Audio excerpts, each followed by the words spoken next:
In 2021, crowds of workers started showing up at high altitudes in the mountains with dozens of trucks hauling all sorts of equipment, gear, devices, and tools, as well as thousands of tons of concrete. Yes, the Chinese started building another mega project, this time under extremely challenging conditions, earthquakes, tough weather, and the simple fact that the high altitude was inherently dangerous. All of this has been part of the project since the very start of construction. But this is China, a country that knows how to build the incredible, even when dealing with the toughest challenges. And since we know Chinese projects are always fascinating, we can't miss out on talking about what this country of mega projects has come up with this time and whether they managed to handle the difficulties that came up. The project started in Guizhou, a province that can be summed up in one word: mountains. Or two words: many mountains. Wherever you look, there are mountains. No, seriously, looking at the province from space, you can't spot a single flat area. The average height of Guizhou is about 3,600 feet, and mountains and hills make up 92.5% of the entire region. On top of that, the area is home to many mountains stretching up to more than 6,500 feet. For example, there's Ligong at 7,140 feet and Fanjing with the highest point reaching 8,400 feet. The tallest mountain is Jiuxiaping, towering at 9,500 feet.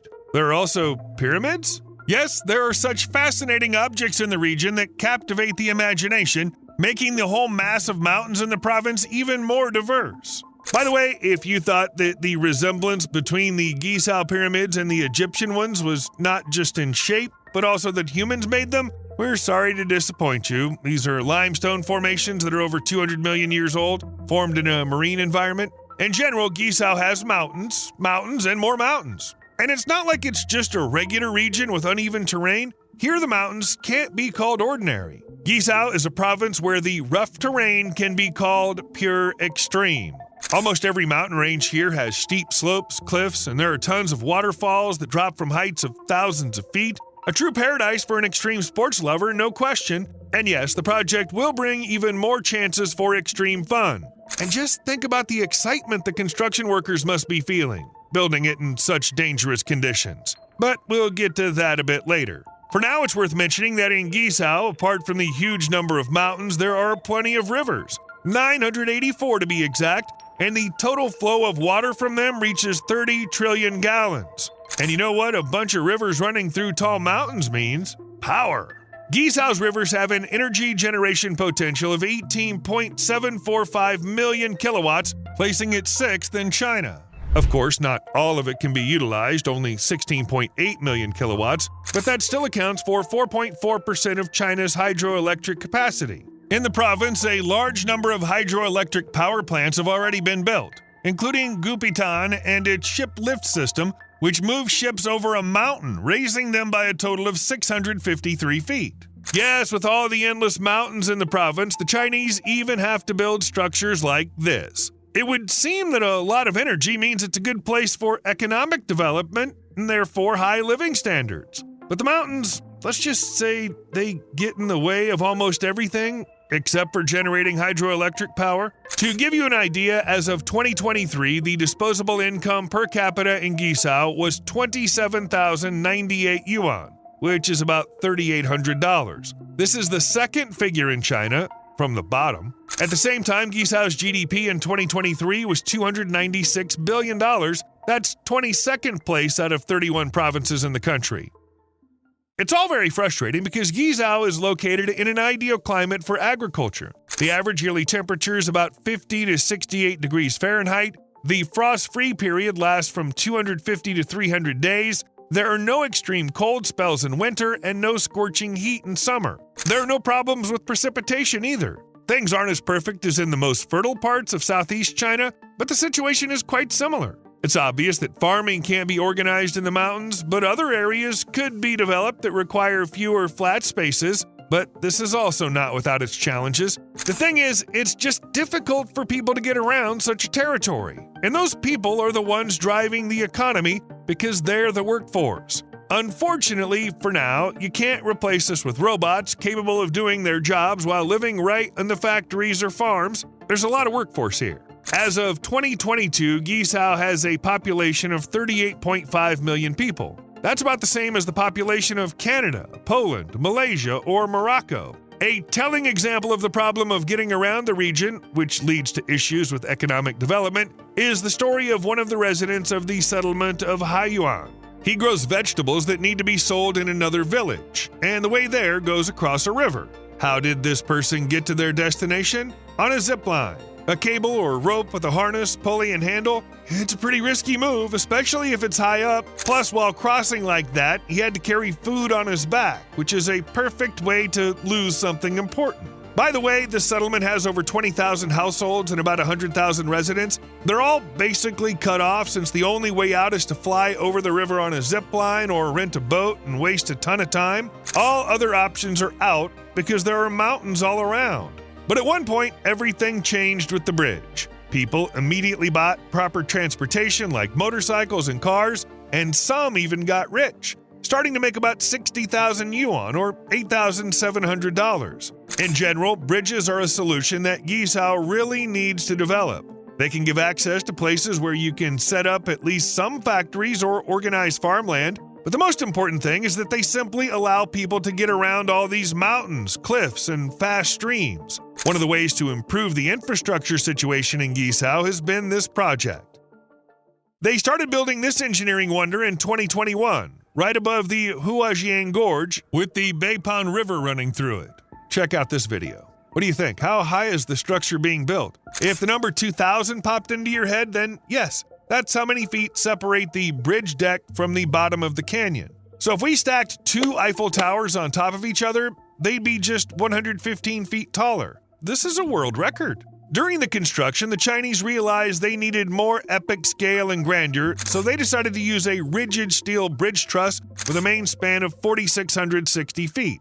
Bridge trusses are beam-like structures where the load is distributed inside. This way, they set a new record in Guizhou, beating the Humber Bridge in the UK, which was the longest suspension bridge in the world. When the construction is finished, which is scheduled for 2025, the total length of the bridge will be 9,500 feet with over 24 spans, each 130 feet long.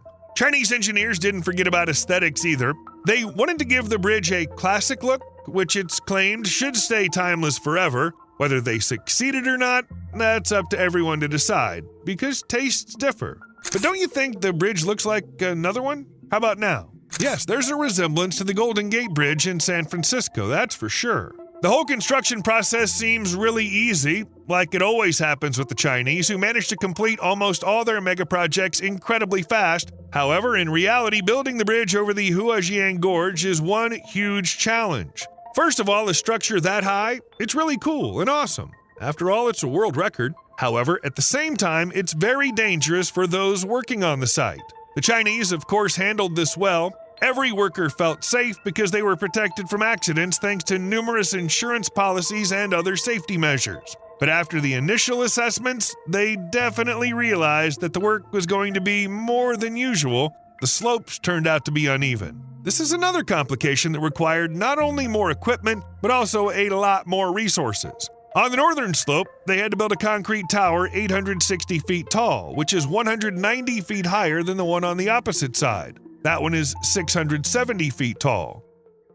Even if the workers felt safe during the construction due to various safety gear, they still couldn't be 100% sure that everything would always be fine. They were probably told that geological processes in the province didn't stop when this entire mountain mass formed. Sometimes there are underground tremors here. Of course, it's not Japan with its frequent powerful earthquakes. In Guizhou, it's much better. However, for example, according to an earthquake tracker website, in the last 365 days, there have been 8 earthquakes in the province with magnitudes between 4.0 and 5.2. If we look back, we can see that in 2012, the province was struck by an earthquake with a magnitude of 5.7, which resulted in 80 people dying, over 700 getting injured, and more than 100,000 people being evacuated from the neighboring province of Yunnan, which was also affected. In 2014, Yunnan and Guizhou were hit by another earthquake.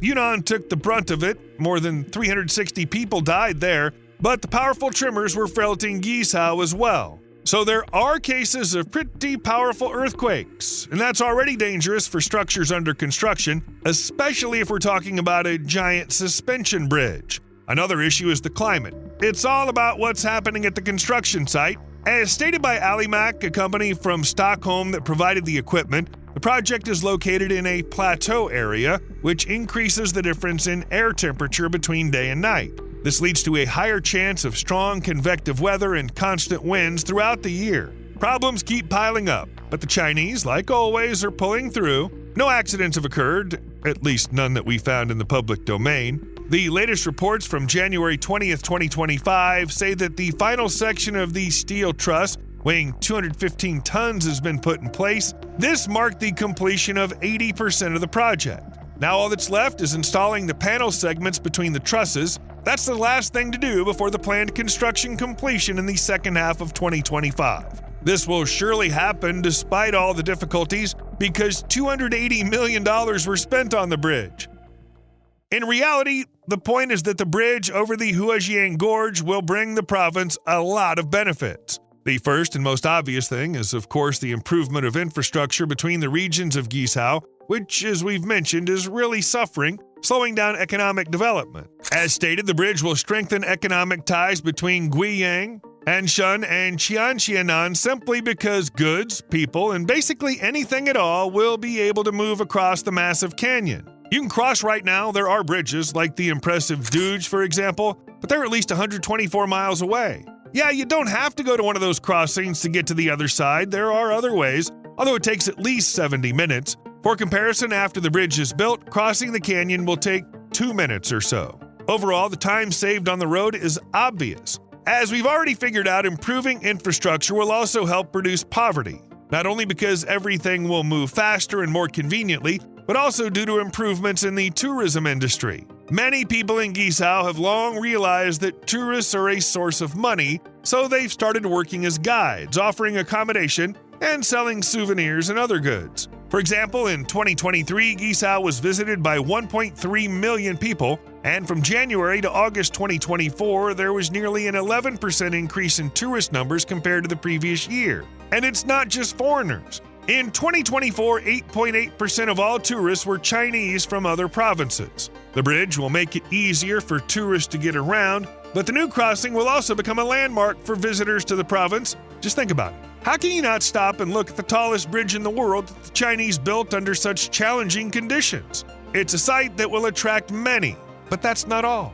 They plan to fully integrate the bridge into the tourist infrastructure. The central element of the project will be the Yundu service area located next to the bridge. It will combine the natural beauty with modern leisure opportunities. The total area will be nearly 4.2 square miles, so there will be plenty of space for everything, from modern hotels and visitor centers to unique sports and tourist attractions.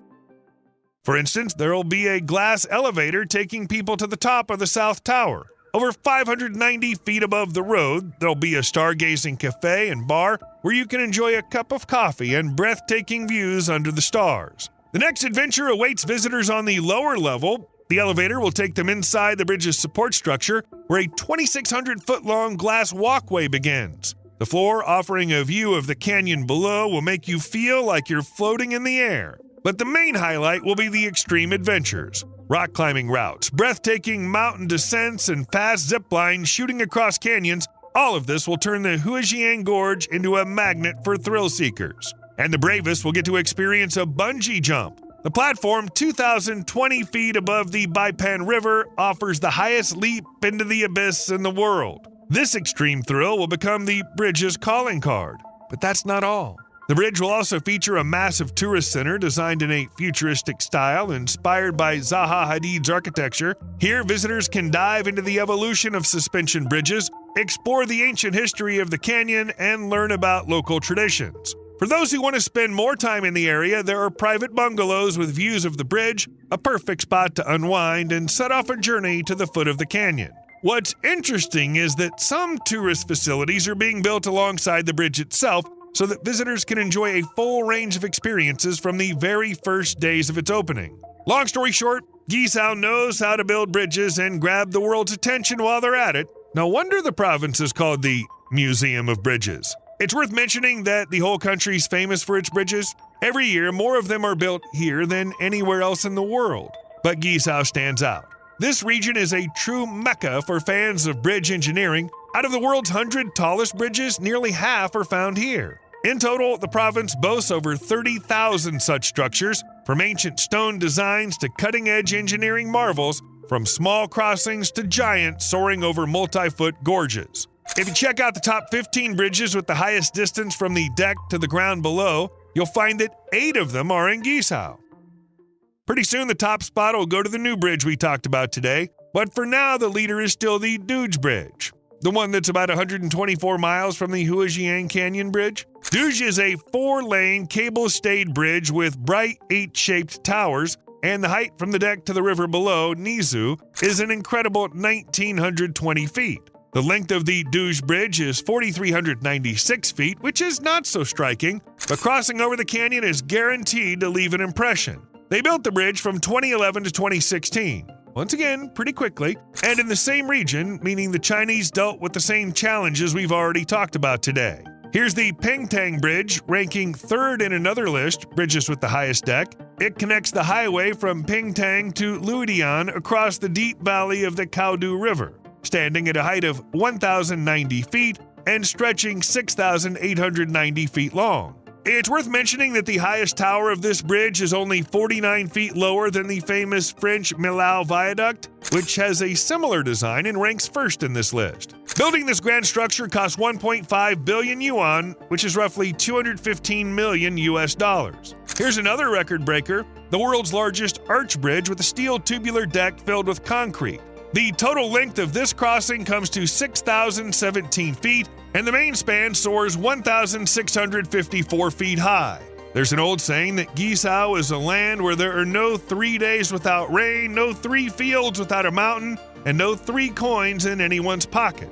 Judging by the region's bridges, one can add that there are no 3 gorges without a stunning, record-breaking bridge.